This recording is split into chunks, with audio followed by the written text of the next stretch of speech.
بسم الله الرحمن الرحيم. In the name of Allah, the most compassionate, the most merciful, may peace be upon His Prophet Muhammad and His folk. Welcome you, ladies and gentlemen, dear valued guests and educators and teachers.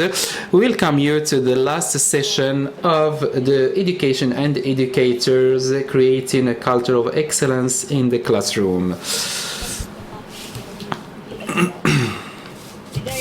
In the beginning, I would like to thank the Emirates Center for Strategic Studies and Research for hosting this conference, this annual conference, which is part of the agenda of this esteemed center. Would like also to thank all the teachers and educators here, and we would like to thank the teacher in particular. Before we start the fourth session, I invite you to get acquainted with an elite of teachers and educators who are real practitioners in the field of education. They will talk with you about their reality and the challenges they face. Now you have the floor. Please introduce yourself, your education zone, and your specialty. In the name of Allah, the most compassionate, the most merciful, I'm Yusuf Muhammad Al-Husani. I'm from Sharjah Educational Zone, the model school of Sharjah. My specialization is Islamic education. In the name of Allah, Sultan Abdullah Al-Mazrou'i, Islamic education teacher in Ras Al Khaimah Educational Zone. In the name of Allah, the most compassionate, most merciful.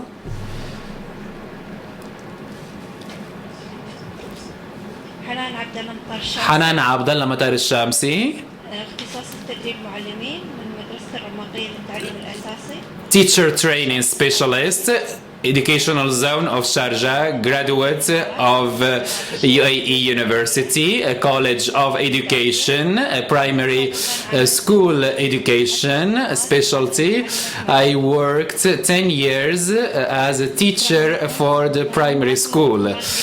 I'm Aisha Al-Mustarih. I'm an English language teacher in Zainab School, Ras Al Khaimah Educational Zone. I have 10 years of experience, and I'm a graduate of English language department from the UAE University. I'm a teacher of Arabic language in high school in Ajman. I have 16 years of experience. I am a graduate and I hold a master's degree in Arabic literature.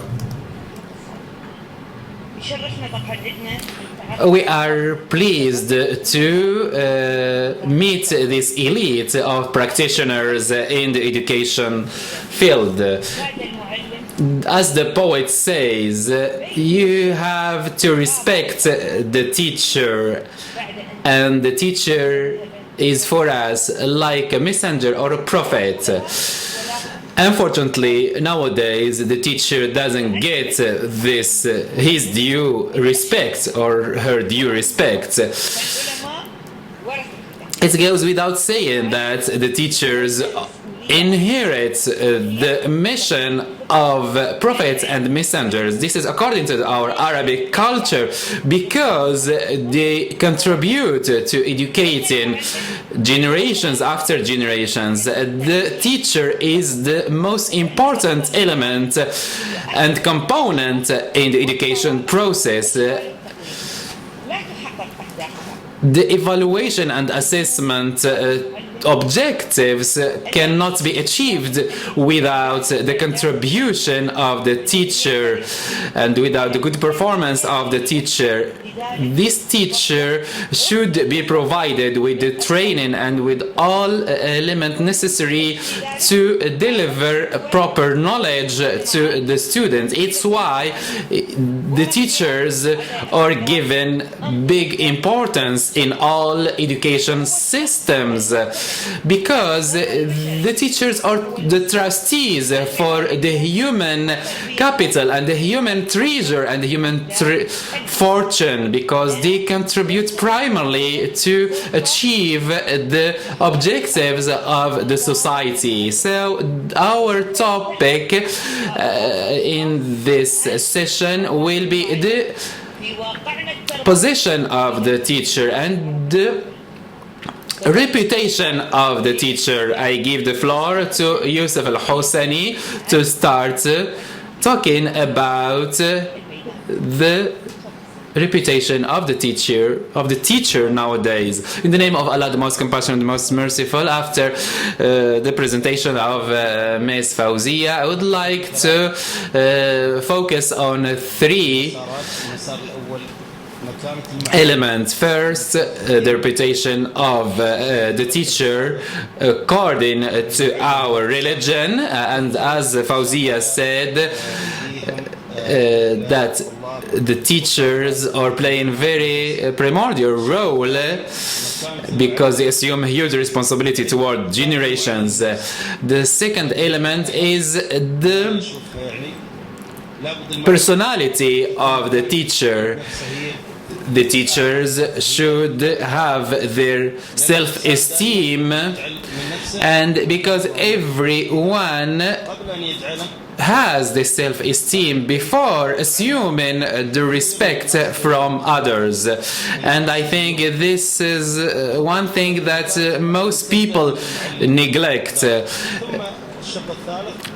third element is the reputation of the teacher in the eyes of the society. As you all know, the position of the teacher in our religion is very high, and in our Prophet's hadiths, all living beings, even the ant and the fish, are praying for the teachers, and this means that the teachers are having a high status in the society, and all teachers should be proud of this because they graduate a lot of learners and educated people. Another thing is that the first thing to bear in mind when talking about the reputation of the teacher is that no one can perform a task or hold a position without going through an education and a learning by a teacher. It's why we should be grateful to these teachers in every single society. The third element is that the teacher should be proud of himself or of herself and should strive to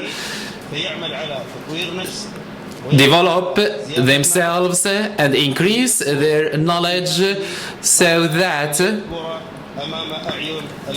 they nurture their self-esteem in the first place before assuming that the society respects them.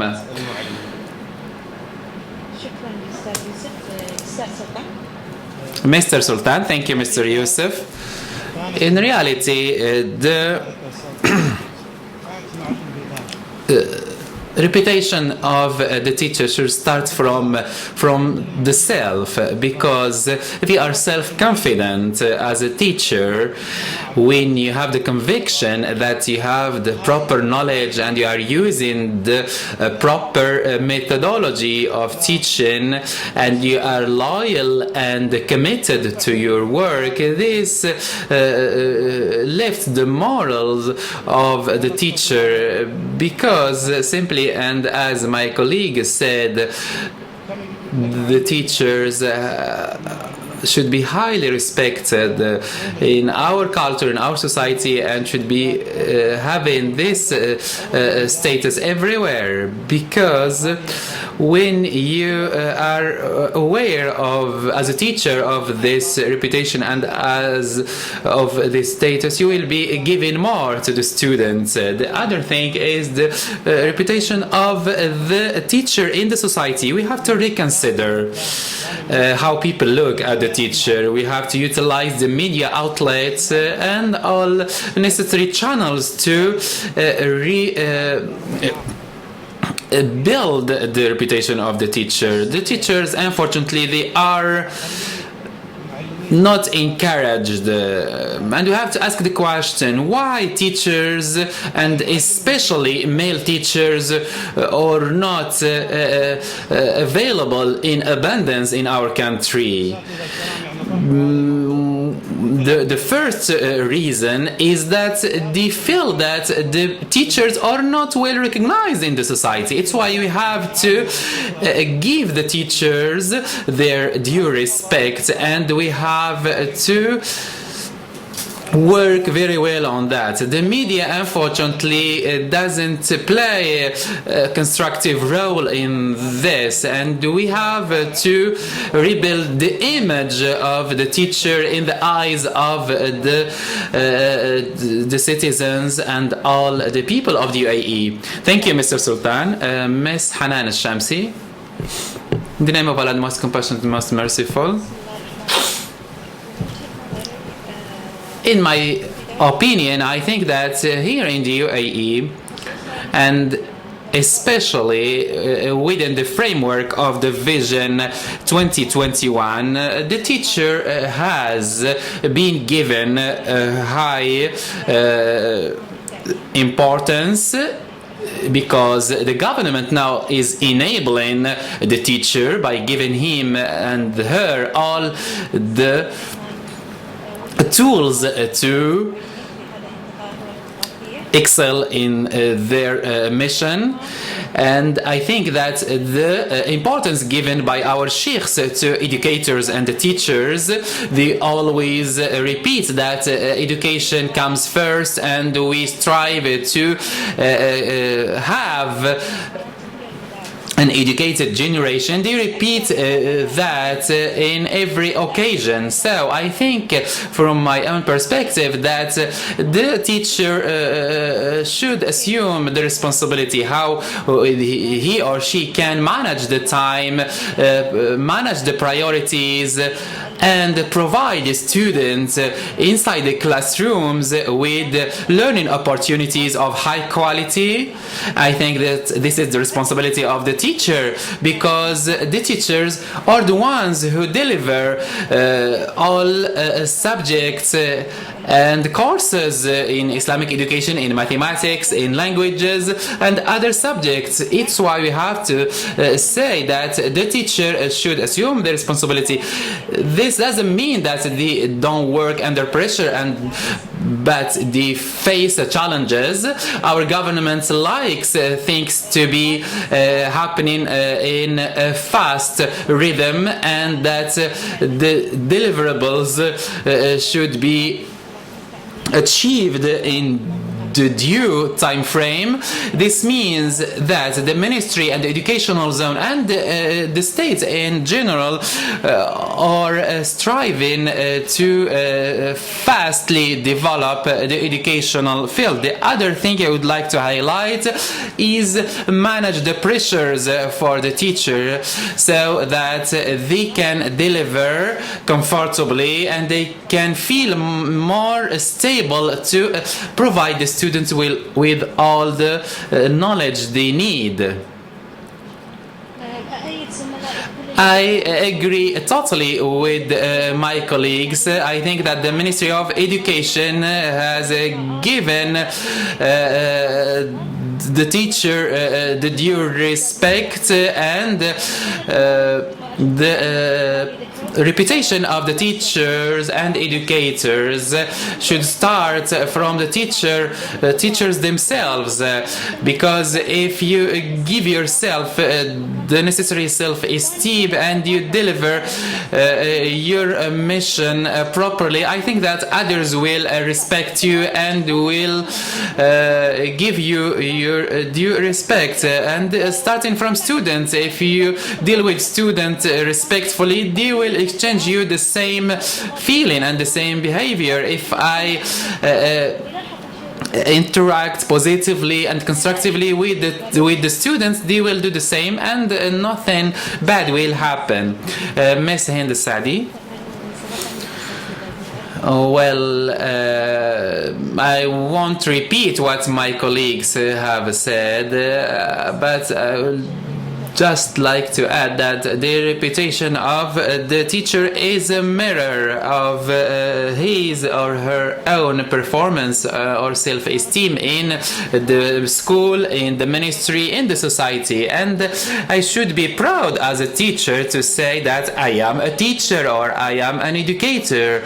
I had taught in grade 5 to grade 9 and 10, and I'm proud of all what I have done. I was successful in my mission, at least this is my conviction, and I think that we should promote ourselves, and I was against the people who said in this conference that the teachers are despised. I don't disagree. I don't agree with that, and I think that the teacher is respected.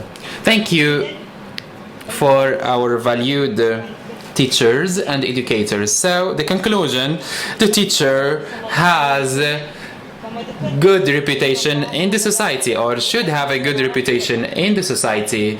According to our religion, the Prophet Muhammad says all living beings pray for the teacher. It's why we have to contemplate this hadith, and we have to acknowledge the important role of the teacher, so that we really explore the huge mission of the teacher. These dozens of thousands of graduates from our schools and education institutions, from students, graduates, leaders and employees, this is a reflection that the teacher is doing an important role in the society and graduating the leaders of our nation. It's why I reiterate and say that our teachers are worth high respect and reputation.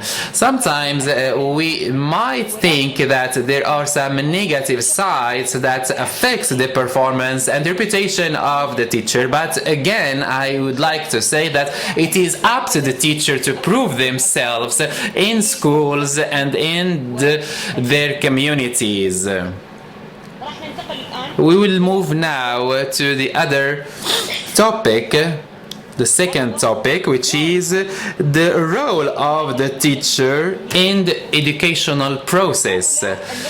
This elite of teachers are real practitioners, and I would like them to emphasize their roles in the education and the teaching process. Throughout the ages, the role of the teachers has been looked at differently. Some approaches were diagnosing the role of the teacher that they deliver knowledge to the students and that's it. Now, this notion has progressed in the modern educational process trend. The teacher, according to our modern approach, is somebody who is playing their role interactively and contributing to the whole and comprehensive growth of the person, not only educationally but psychologically, socially, and knowledge-wise, in addition to serving to the role of the teacher in serving the community. So the teacher became the focal point and the spinal cord of the education process, and it is up to the teachers, and based on the performance of the teachers, that we can say whether the education in any given circumstance or a country is healthy or unhealthy. So the positive participation of the teachers, your good performance in the school, and your contribution to help building the good citizen is our compass, which tells us whether the education is good or not in every country. So I will leave you the floor. We'll hear from the practitioners. How do they see their role in the education process? You have the floor now. I start again with Yusuf Al-Husani. In the name of Allah, the merciful, the compassionate, the role of the teacher in the past, the teacher was the one who conveyed the information to the student in a very traditional way. And most of you, I think, have witnessed this category of teachers. In addition to that, I can say that the role of the teacher has changed. The educator and the teacher doesn't need a lot to convey the information, because the student might know some information which the teacher themselves are not aware of.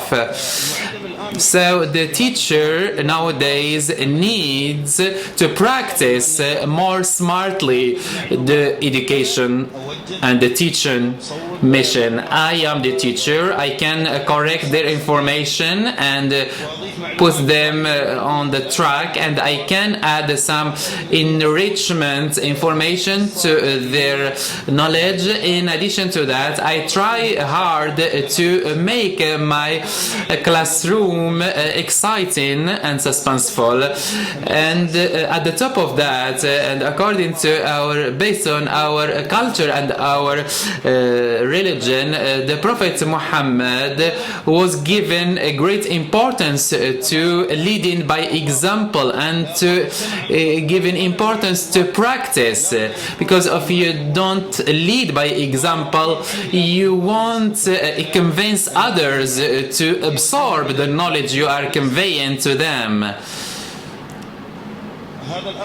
So this is very necessary, very important, and I think that every single teacher should ask themselves whether they are a good example for the student or not. This is the core role of the teacher, because they are educators in the first place, and through this role they can convince the students, they can make them fond of their courses and their classrooms, and we have a lot of examples when the teacher is good and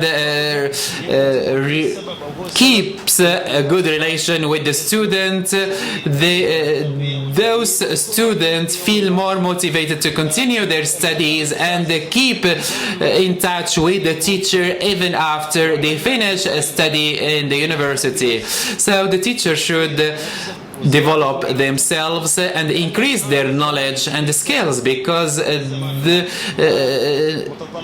changes are so rapid in this century. So we should cope with this rapid change in order to contain all the students and know how to deal with them, because as I told in the beginning, sometimes the students know more than the teachers know, and we have to cope with that situation simply. Thank you, Mr. Yusuf. Now we give the floor to Mr. Sultan to talk about the same topic, the role of the teacher in the educational process. Undoubtedly, the role of the teacher is great.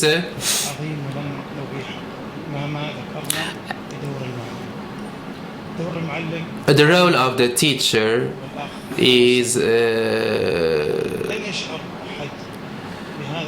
equivalent to the role of the father, of the brother, of the mother. And you can imagine the role of these people, and you cannot feel that great role unless you practice teaching. This role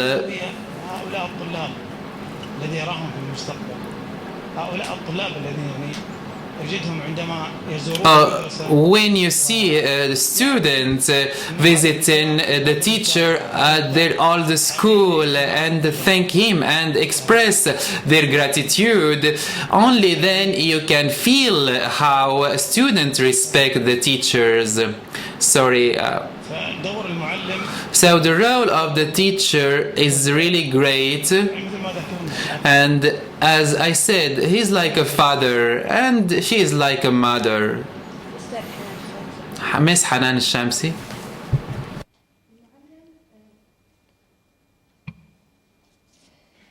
So the role of the teacher in the classroom and educational process in general, and I mean by this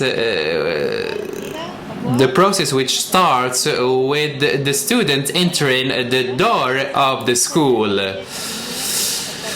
or the gates of the school. So the role of the teacher is not limited to the classroom, but extended to the classroom, to the corridors of the school, the theater of the school, during the period where the students perform their duties and tasks. The first thing we should take into consideration that you should impress the students, because if you don't surprise them with innovative ideas, we want to encourage them to keep listening to us and expect to receive exciting teaching classes. It's very important that the teacher triggers questions in the minds of the students. How can we do this? How can I solve this problem? I want to express my opinion in this particular issue. I can share with you a story with the students of the first grade. Now I'm specializing in developing the teachers, but I have a course to the first grade student. So I asked the student whether they know how the Play-Doh is manufactured, and some of them say it's from the clay, it's made from the clay. And I told them no, the following class I brought some tools and some materials, and you were surprised to see the component by which the Play-Doh was made. and I invited them to make together this play-doh. So I explained to them how this play-doh is made, and they practiced that, and we used the same materials to compose the alphabetical letters in Arabic. So I think that this practical sessions and exercises inspire the students to be more creative and to understand more clearly the environment surrounding them. We should refrain from being so theoretical and just explaining the information. I think we should practice whenever it is possible in order to give enough information and clear image of everything we teach the student, and there should be a self-assessment for every teacher. For instance, as a teacher, I can repeat the same experience or practical session with other students in order to generalize this knowledge and maybe trigger other questions in their minds, etc. Thank you. Talking about the role of the teacher in the curriculum and assessment tools, I can tell you that I'm strongly convinced that we should inspire the students rather than simply educating them. We should tell them how to do things, and now students need to know about the tools, the styles, the methods in order to deal with the daily life. So the teacher is one of the main components of getting the knowledge, and is not the only channel of knowledge. I agree with the opinion that says that we should lead by example. The teacher should assure whether they convey the information properly to the student by asking them simply, did you understand the 90% of the course or 50%, etc. And we can do that at the end of every single course, regardless whether there is a supervisor or not, at the last 2 minutes of the course. So if the student gets the habit to be asked such a question, I think that the teacher will be successful in his or her role. I think that the role of the teacher is very important in every education system. I always find myself,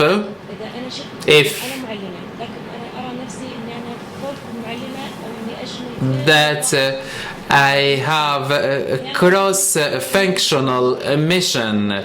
Sometimes I find myself an architectural engineer because I do practice myself and a kind of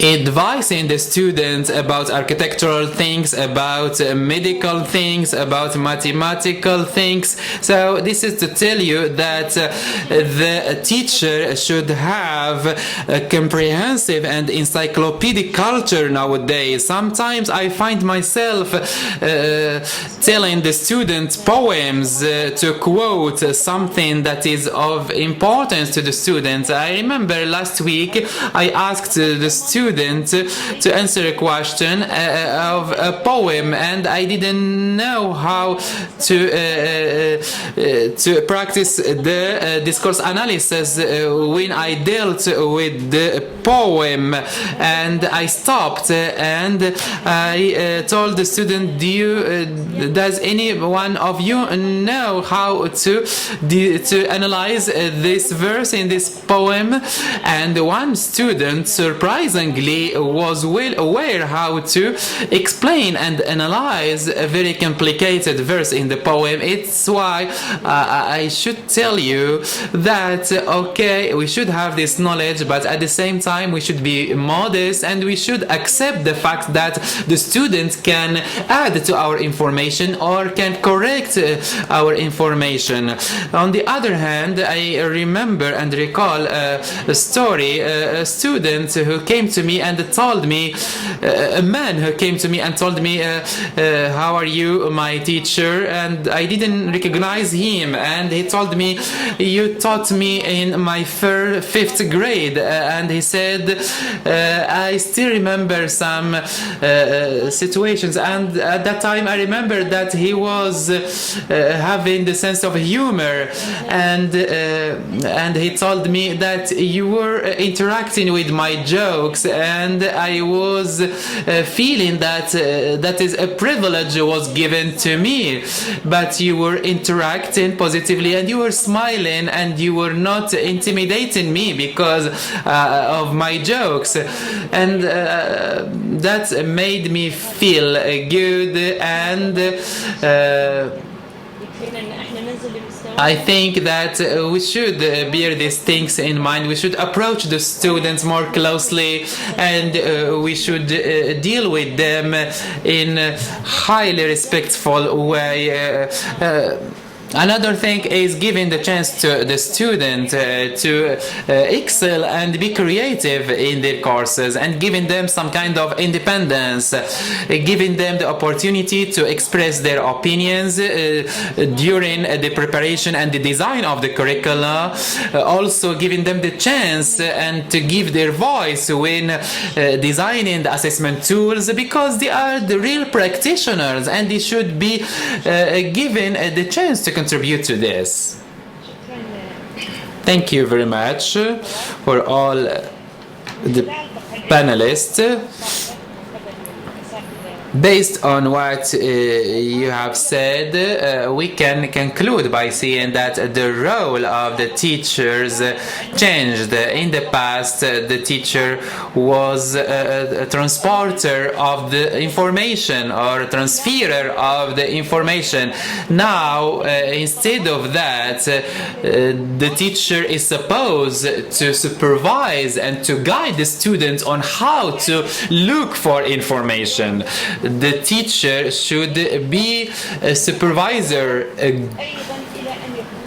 and he should orient the student and his or her colleagues and peers in terms of exchanging information and exchanging expertise, from transporter of knowledge to researcher.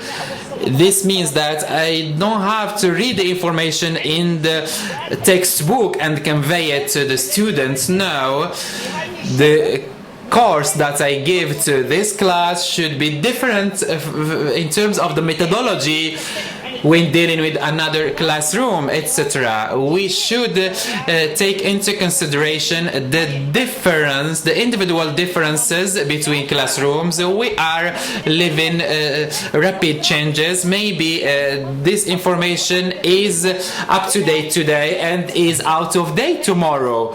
So we have to cope with this reality. We should update the information, and we should look for the most recent and most modern ways and methodologies of conveying the information to the students. Now we'll move to talk about something relevant to the role, but to something different, to the self-assessment of the teacher. As the assessment of the teacher changed, and according to some particular objectives that are set by the teacher themselves, how the teachers assess themselves according to these assessment tools. What is the view and the opinion of the teacher with regards to the way they are assessed and evaluated? In the name of Allah, the most merciful, the most compassionate, My opinion with regards to the assessment of the teacher, and before talking about that, I would like to say that developing the teacher and training the teacher should be preceded by something very important. I should address the teacher and the educator, whether they love their career or not. I cannot oblige the teacher who is practicing their career as an ordinary job before striving to give the necessary training to the teacher. I should be selective, and I should choose teachers who are passionate about their jobs. This is the milestone of any development process of the teachers. If we look at the training sessions in our country, I dare to say that they are abundant, either in the ministry or in educational zone or even in schools themselves. We find that every single school plans development and training for the teachers. They are proactive. They don't wait till the recommendation comes from the Ministry of the Educational Zone. And if some schools are acting this way, we can say that this is happening thanks to the administration and the management of the school. It's why we have to acknowledge that the management of the school is very important when it comes to training and developing the teachers. If the management of the school gives the due importance to the training of the teacher, of course there will be follow-up and assessment based on the training and development these teachers receive. And this assessment is not to know whether this teacher failed or succeeded in their mission, but to record the scores and the levels of the teachers in order to be aware of any room for improvement for any single teacher. And when the assessment is conveyed to the teacher, we should be aware that this is for our own good and our own development. In addition to that, I acknowledge that the assessment process is just a way to predict and to plan our way forward in the future. So we have to contribute positively, and as you already said, we have to cope with the abundant flow of information and the rapid change of the educational methodologies and the systems. So after that we can look at the results and the outcomes.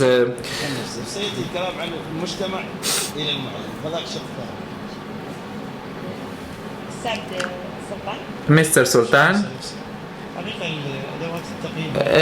assessment tools are very necessary and important in every single field, and not only in the educational field, but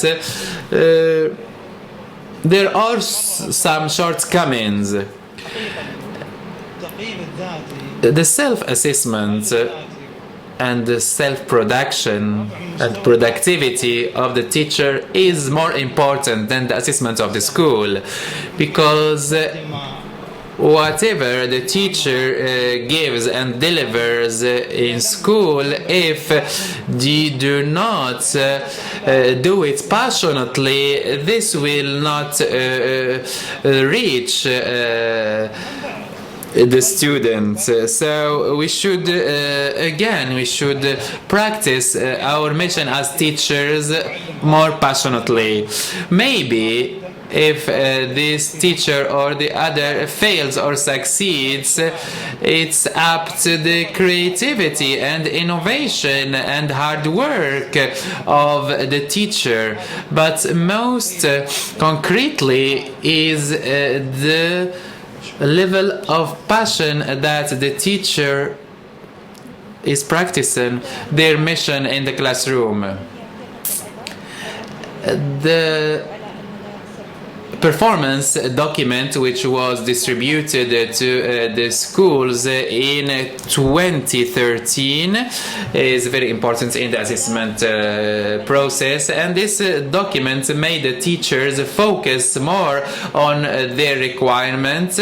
The focus on 5 main objectives. Some of the objectives are optional and others are mandatory. These objectives include increasing the level of performance of the student, like PISA, PIMS, and other international tests. So the teacher, when they receive the score excellent, this means that they fulfilled their requirements. On the other hand, when we go to the objective of testing whether the students got the information or not, we have some measurable tool on how to assess that. Currently, the results, the general results of the national exams are not satisfactory, and we aim and we hope that we reach the satisfaction level soon. And I think that it's preferable if we link the performance of the teacher with the performance of the students in the national exams. Otherwise, we should reconsider the assessment tools of the teachers, because the previous model was based on guidance and supervision. The supervisor goes to the classroom and looks at the performance of the teacher and then gives them the score after consulting the headmaster or the principal. Now the approach changed slightly. There are more players in the assessment of the teacher, and I think that in the near future we should develop more this approach of assessing the teachers. The Ministry of Education made up a new system in the assessment process, and it makes the teacher involved in choosing the objectives. It is a good idea, and it's nice that the Ministry of Education involves the teacher to make a decision in the assessment process. I think that what we need is more follow-up, because it is a new idea per se, and when it is given the chance of continuity, I think that we can judge it more fairly. So the way of measuring the scores 1, 2, 3, 4, etc. I think that it should be followed up by the ministry more frequently.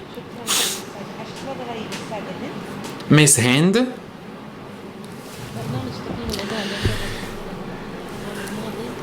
The program of teacher assessment that has been updated last year, we get the impression that it became linked negatively, because it is linked with 5 objectives, and it became compulsory that the teacher should abide by these objectives in order to be positively assessed at the end. unfortunately, the evaluator has to abide by this objective. So in my opinion, I think that we should try these 5 objectives, but we should not stop in these 5 objectives, or we can use other measurable tools to evaluate the assessment, to evaluate the performance of the teacher, because it's difficult to judge the teacher 100% through these 5 objectives. It would be unfair, and I think practically and pragmatically we should not rely only on these 5 objectives. So I hope that the ministry decision, the decision makers in the Ministry of Education reconsider this evaluation system. The Ministry of Education worked in the couple of years to make a turning point in the performance of the teacher. There is a tendency to encourage a teacher to conduct self-assessment. But the question here is, how can we achieve excellence in the school? How can we evaluate the school all together with all its components? This means that we should have objectives. We should have objectives for the teacher, for the school, for the students, and for all administrators. So these objectives set for the teacher are related with the core essence of the education process, which is the student. And because the teacher is the first person to be accountable before the outcomes of the student. So based on the performance of the teacher throughout the whole academic year, we should look at the impact of that on the acquisition and outcomes of the student. We should, of course, brainstorm and crowdsource our information when it comes to talking about the impact of these objectives and the assessment tools we are using. Of course, when we talk about the students, we should bear in mind 2 things: education and learning. Some people differentiate between the 2 and say that education is the responsibility of the family and learning and teaching is the responsibility of the school. But we have to say that we want the school to assume both responsibilities, education and teaching. So what is the relation between educators, teachers, and the parents and the guardians on the one hand, and between the teachers and the students on the other hand? To talk about this topic, we give the floor to Yusuf Al-Husani. I always give the following example. The student is the edifice that the community wants to build. This edifice cannot be built unless 3 players assume their roles in building it, which is parents, community, and the school. If these 3 players do not complement their efforts, this edifice will be constructed, but not properly. It's why in the schools, when the teacher is given importance to the way they deal with the students, maybe there is a lack of responsibility from the other side, which is the community or the parents, and the other way around. So it is متميز في دراسته. A cross-functional responsibility. The student cannot be في ماذا؟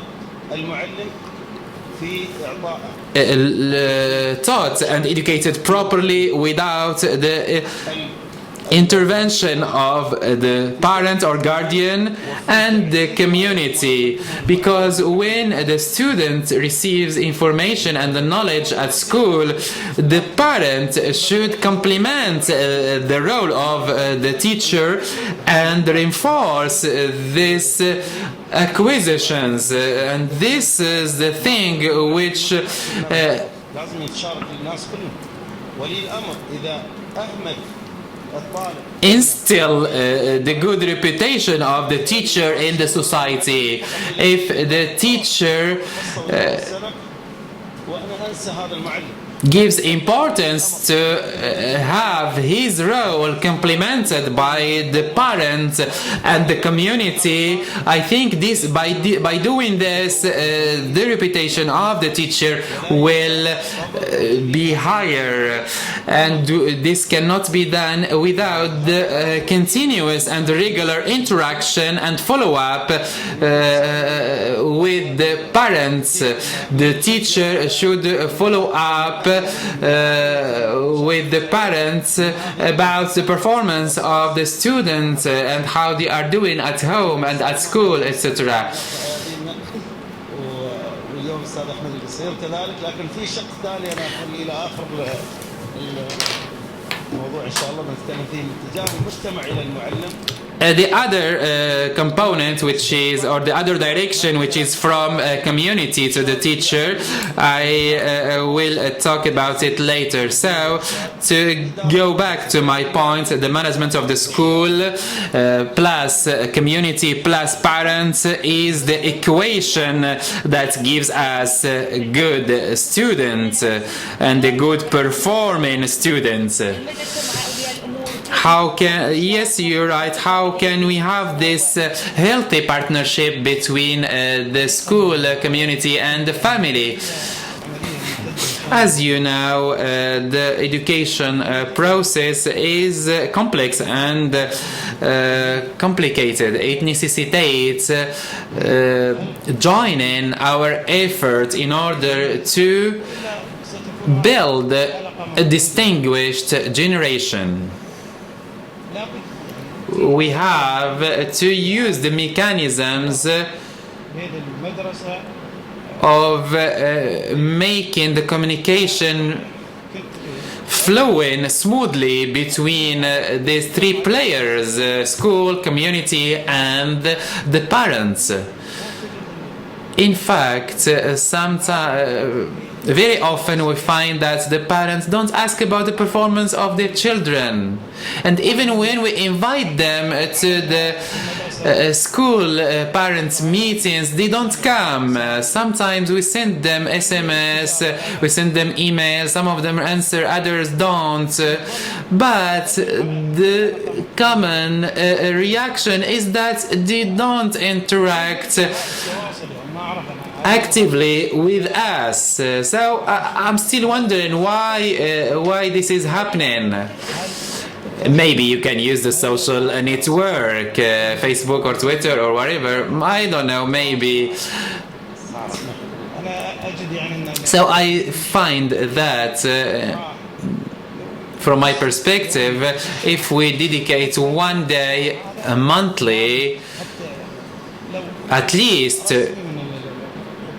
even if it is part of the academic calendar, to communicate with the parents, to discuss with them all issues related to the student. I think this is better than giving the father paternity leave. So I would like to stress and say that we should give more importance to following up the performance of the student with the parents, because unfortunately this is not happening. Yusuf al-Dahir. has some comment. لازم هو يكون المبادر. I think that the teacher should always take the initiative. أولياء الأمور دائما. And we always complain about the parents. We are educators. Maybe the parent hasn't yet reached the level of thinking of the teacher. It's why I say again that it is the responsibility of the management school. The management of the school.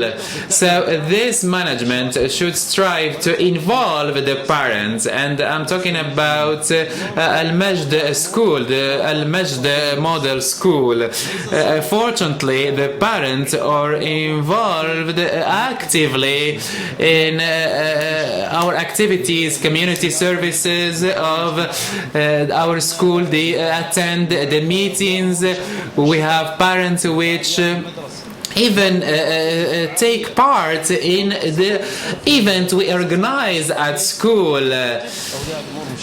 That is something heartwarming, and this culture we have to encourage it, and we have to nurture this culture among the parents.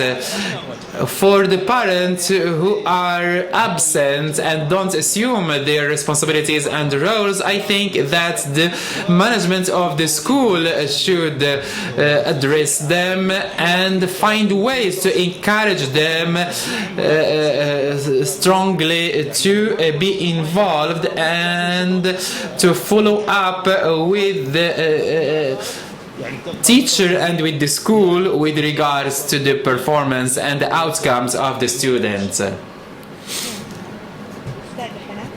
Miss Hanan.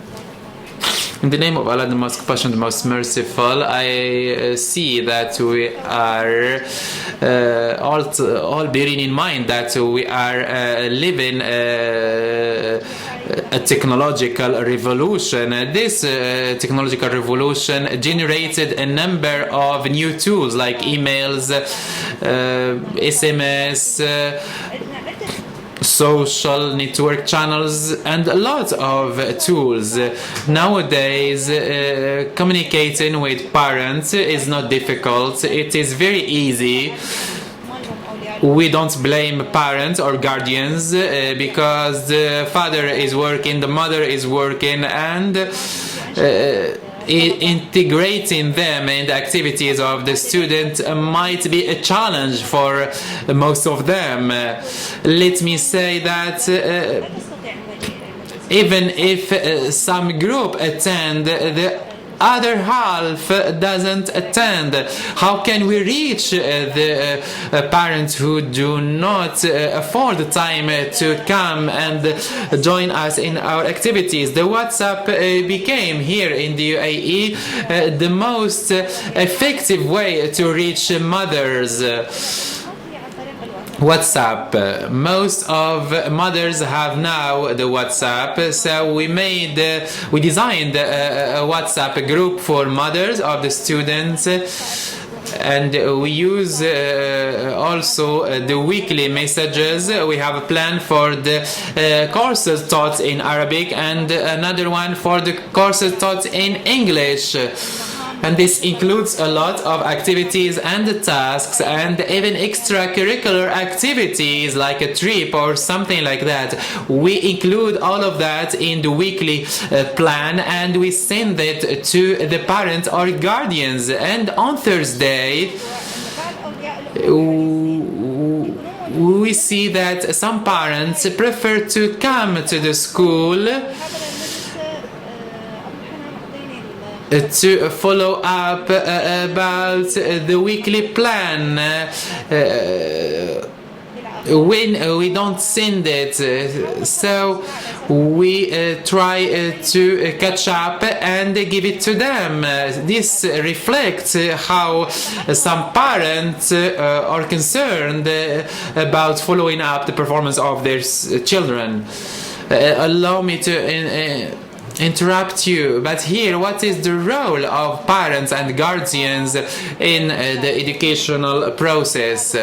How can can they be involved in decision making? We need to see a more effective role of parents and guardians in the education process. I need to know the most effective way of enabling the parent or the guardian to play their role. Of course, we have some activities at school where we engage the parents at school activities. We invite them to attend some courses, some extracurricular activities, etc.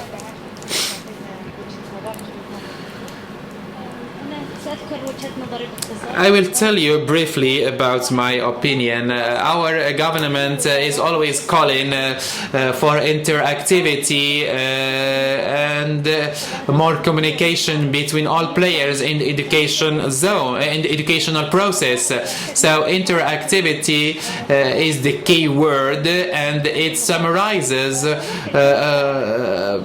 number of our objectives. So I suggest something to the Ministry of Education, and we can dedicate some part of our time to train the teachers and management of schools on how to deal and communicate with the parents and the guardians, direct ways and indirect ways. My colleague Hanan gave us an example of the effective way of communicating with the parent through the WhatsApp, and especially with mothers. I think that it is a good experience, and I think that we can generalize such experiences in order to nurture our interaction and communication with the parents. I agree with my colleagues who stressed on the importance of engaging the parents. The management of the school should take initiative to interact with the parents, and I would love to add here, and as Ms. Fauzia said, the parents should know what the children are doing at school, how they are performing. We had a program, a creative program, which was entitled "Oh Mother, take part in my classroom," and some mothers attended the courses of their children, and we had very positive feedback from the mothers. Not all of them, of course, because not all of them could attend. My idea for this year is to design a program which engages the student, the teacher, and the parents in the classroom, how he can or she can, how the parent can or the guardian can be engaged positively in the classroom, in the curricular activity, extracurricular activities, in curricular activities, etc. I think that we can involve more the parents. Some parents can be invited to deliver courses with the teachers. Of course, the objective behind that is to attract the attention of the student with some unusual ways of teaching and interacting with the school. And here I'm talking about a triple partnership that engages and involves, as we said in the beginning, teacher, parents, and the student, in addition to the community. I think that it's time to conclude.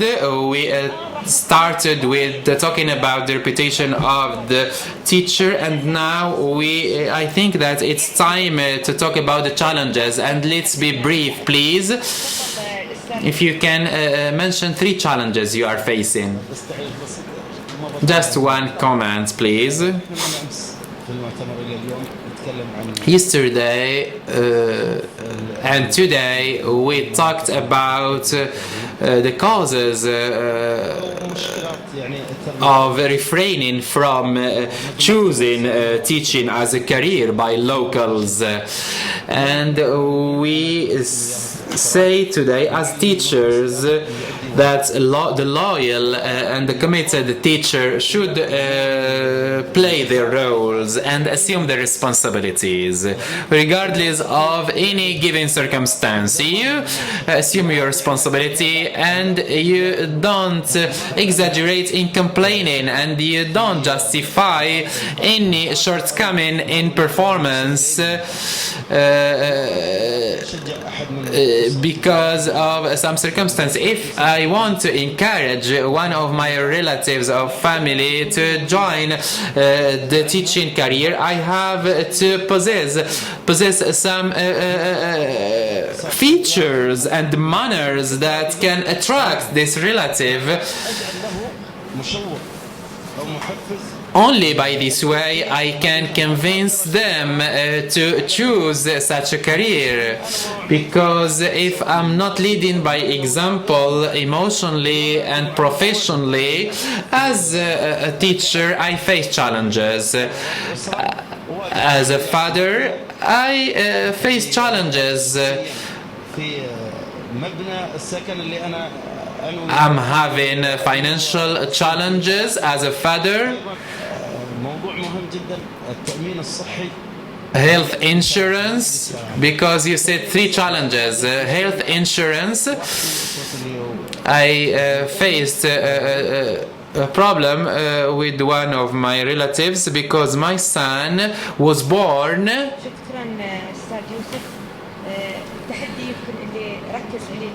Well, the challenge Mr. Yusuf mentioned and focused on is the financial challenge. Now we move to Mr. Sultan. There are a lot of challenges, and as my colleagues said,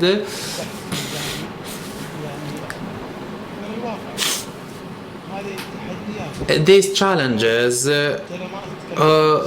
or mirroring the reality, because now we are not generalized, we are talking about individual performances.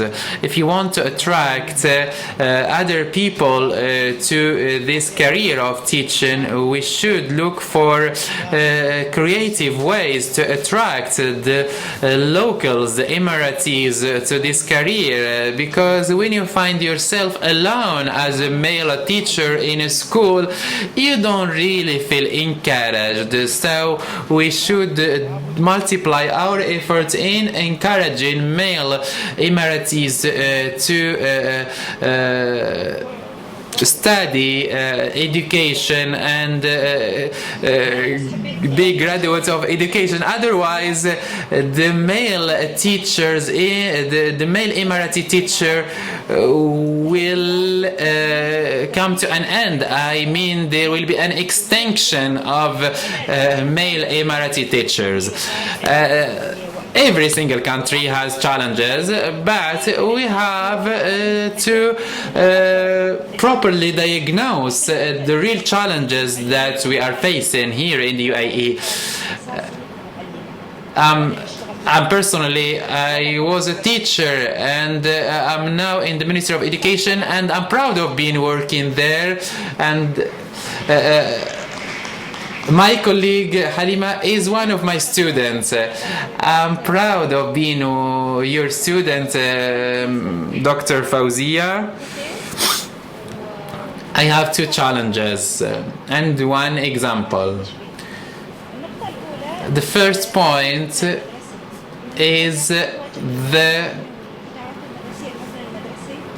school building, because as we have long calendar days, in the beginning of June, they start to be absent, they start to stop coming to schools. And when I started discussing with the mothers why they don't send their children, I found out that either they are asthmatic or they have some health problems, and because they could not attend their classrooms because of the extreme heat and the challenging weather. So what to do in such a situation? For us, we can cope with the situation, but for the students, we cannot force them to come when there is a constraint like weather. Briefly, please, Miss Hanan. My other point is linking the retirement with the age. For the teachers, the golden opportunity is the first 15 years. If the teacher delivers perfectly during these 15 years, the other following period we see, I think that the performance fades away. If we talk about the challenges, I think that it is the challenge which generates the successes, and we should bear in mind the example of our Prophet Muhammad, peace be upon him. The motive and the determination makes us overcome the challenges and face them successfully, because we can all complain and difficulties are existing everywhere, but I think that we should be grateful at the same time. We are living in a welfare state, and I think that the challenges of the Ministry of Education should be overcome successfully by us, by the Ministry of Education, because we are sure that we will face these challenges. I think that we should apply the requirements and fulfill the requirements of the Ministry of Education successfully. We should inspire the student, and I think that all the challenges that we might face should be opportunities for us to be more creative and more innovative, because if I have some skill or some competency, I should look to explore them not only in the classroom but elsewhere also. We all have challenges, but the most important thing is to deliver our works passionately. Thank you very much, and thank you for your positive spirit. You have 1 minute, please. As the fifth speaker here, I will be brief and mention one challenge. As you all know, the challenges in the past were different than the ones of today. In the past, the school building was a challenge. Now it's no longer the case. Now I will tell you an example. I had a student who is excellent, who is a genius in technology, in information technology, and I asked the question, how can I develop myself in order to understand the part of his knowledge and in order to continue interacting with him positively? So I took the decision to develop myself in IT, and a personal experience is that I managed to attract the student when I subscribed myself in Instagram program and started to communicate with the student, and I was encouraging them to communicate with me directly, and I'm still communicating with them and photo shoot them, and that was a success story, and still till now they interact with me. So what I have done is that I go down to the level of the students even when given examples, and I always remind them of the programs, of the curricula, of the most important dates, etc. Thank you very much. I think that we came to the end of our session. I thank all the panelists, and I can assure you that through this session we have more positive points, but still our education field is okay. Despite the challenges we are witnessing, I think that we are doing well. Now I will share with you a speech. You are very welcomed. What can I say to praise the teacher? Which letters should I compose in order to show a great gratitude to the teacher?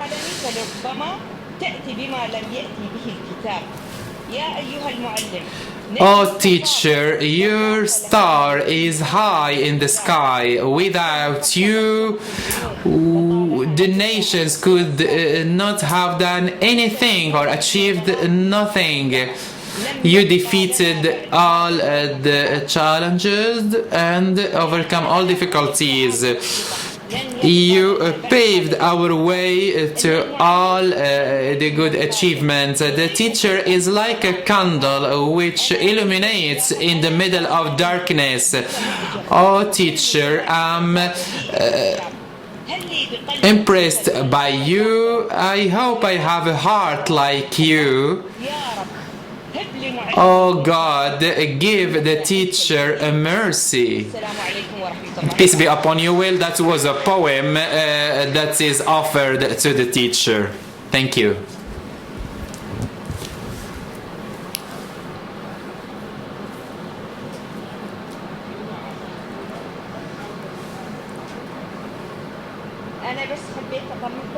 I just wanted to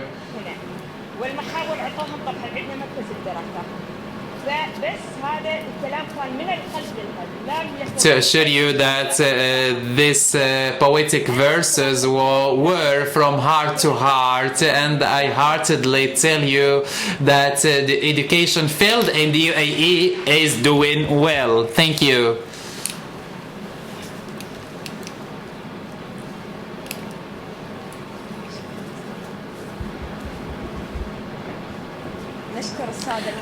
Thank you very much, dear valued panelists, and now I'm honored to recitate the speech of His Excellency Dr. Jamal Sanad Aswidi, the Director General of the Emirates Center for Strategic Studies and Research. In the name of Allah, the most compassionate, the most merciful, ladies and gentlemen, dear valued guests, peace be upon you.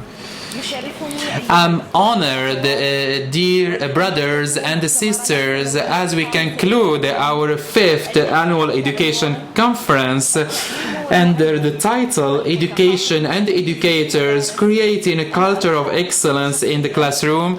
I'm honored to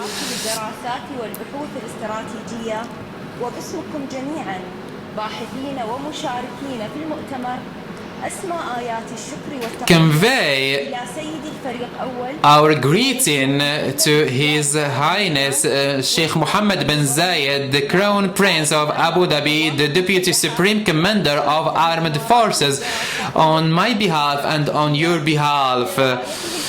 I thank His Highness for being the patron of the conference and for supporting the journey of education in the United Arab Emirates. Thank you, Your Highness, for supporting us and helping our country to join the developed countries in excellence in the field of education.